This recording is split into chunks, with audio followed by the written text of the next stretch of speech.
appreciate it. Thank you, Mike. Is this on? Can you hear me okay out there? Oh, good. All right.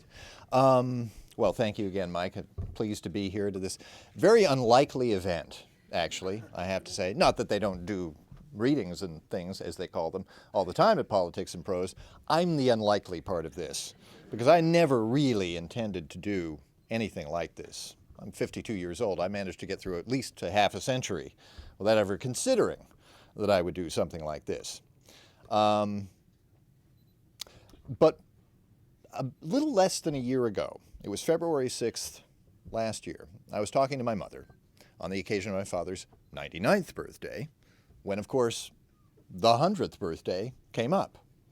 "Can you believe Daddy's going to be 100, she says to me. She calls him Daddy, of course, to her kids still.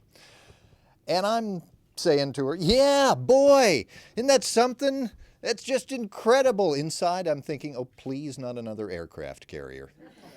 You know, please don't make me go to the dedication of a bridge or something like that. But then I got to thinking about that 100 years. 100 years is a long time.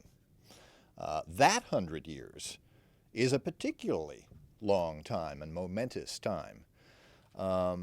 It was a different world that he came from, my father, which may explain some of his peculiarities that we in his family noticed often.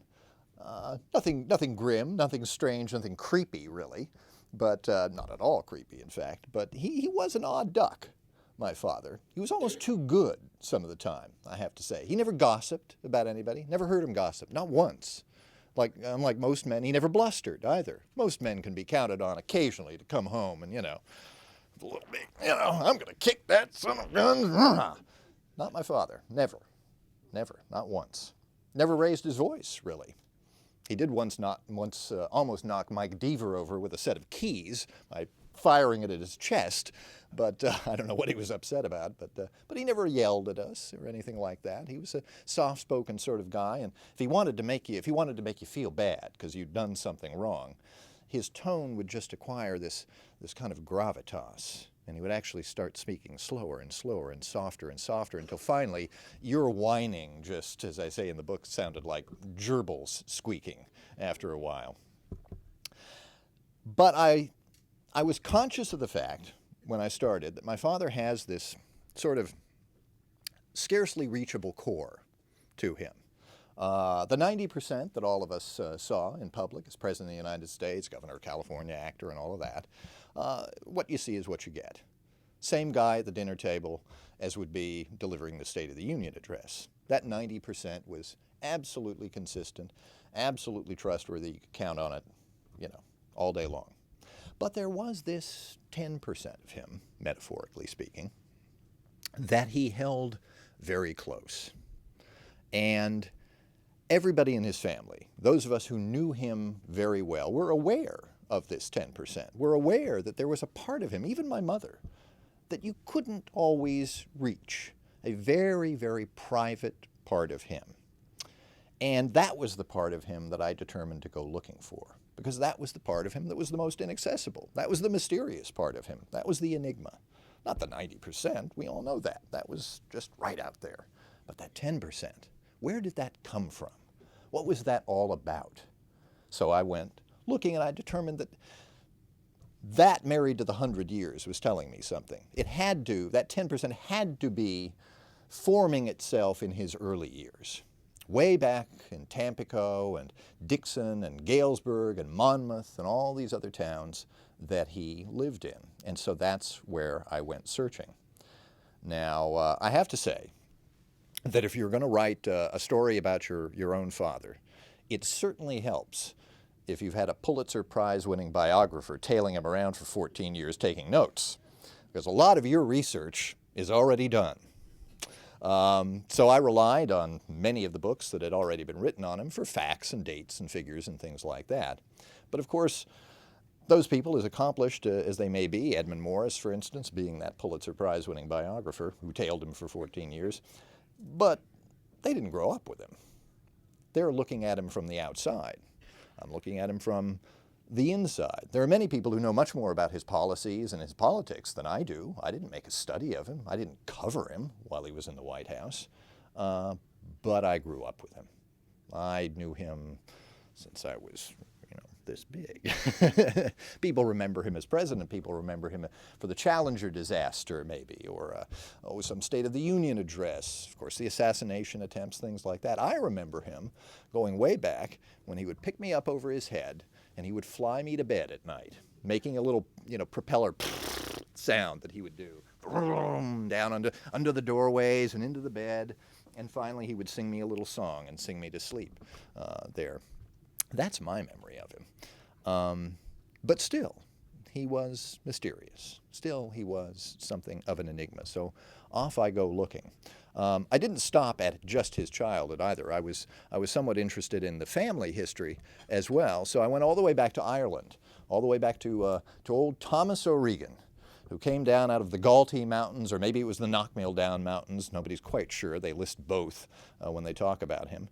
And married a girl named Margaret Murphy. And together they lived in a little hovel called Doolis, which was outside of Ballyporeen, which may be a town in Ireland you've heard of if you followed my father.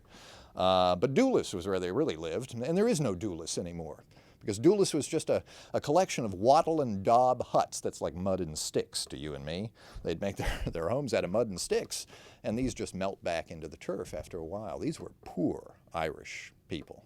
These were peasants, really. They owned nothing. They were landless laborers. They would work other people's fields, and then the Irish potato famine came, one of the great calamities of the 19th century, the Irish potato famine. The population of Ireland today has not recovered fully from the potato famine of the late 1840s. There still aren't as many people living in Ireland today as there were in 1845, let's say. So right in the middle of this, dirt poor, literally dirt poor, is the O'Regan, I should say, family at that point. Thomas and Margaret die. Michael O'Regan is the only child in the family. My great-great-grandfather, is that right? Grandfather. He learned to read somehow. He was the only one that wasn't illiterate. And he became a soap maker in Ballyporeen and then moved the family to England. And here's one of the only pieces of original research I can claim and be very proud of. I got a little email from Ancestry.com. I don't know if you know Ancestry.com. It's the genealogical website, and I signed up for it years ago. Now available, the 1851 British Census. 1851? Well, they moved in 1849 to Britain first, lived in South London, in Peckham of South London. Maybe they're in this census. Maybe Michael O'Regan and then his bride are in this census. But then I thought, nah, they're Irish peasants. They're living in a slum. Nobody counts those people. Well, they were very efficient in Britain in 1851, as it turns out. And in fact, they did count those kind of people. There is Michael O'Regan. Now Michael Regan. The O fell off as he crossed the Irish Sea to Britain. So he's now Michael Regan. He's still a soap maker. He's living with a bunch of other poor Irish youths from southwest of Ireland and on Bentley Street in South London. Well, I know that he's going to marry a Catherine Mulcahy while he's there, and I wonder, is she in the census? I go looking for her, and sure enough, there's Catherine Mulcahy living kitty corner across the street on Bentley from Michael Regan. So they must have met right there. She's a gardener.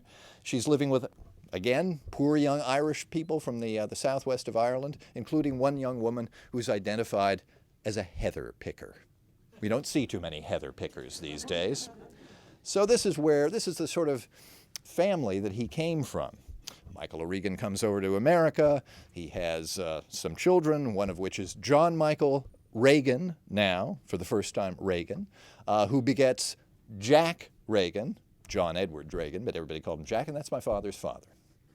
So what did I find when I actually started looking at my father, getting past all the family history and stuff? Well, we think of him, I do, as a sort of big, strapping, confident kind of guy, not afraid of anything. What would scare him? But when he was a little boy, it turns out he was a little boy. He was undersized as a youth. His family moved around a lot. He was the new kid in school, perennially. He was picked on by bullies. He was chosen last for games on the playground. And he spent a lot of his time alone.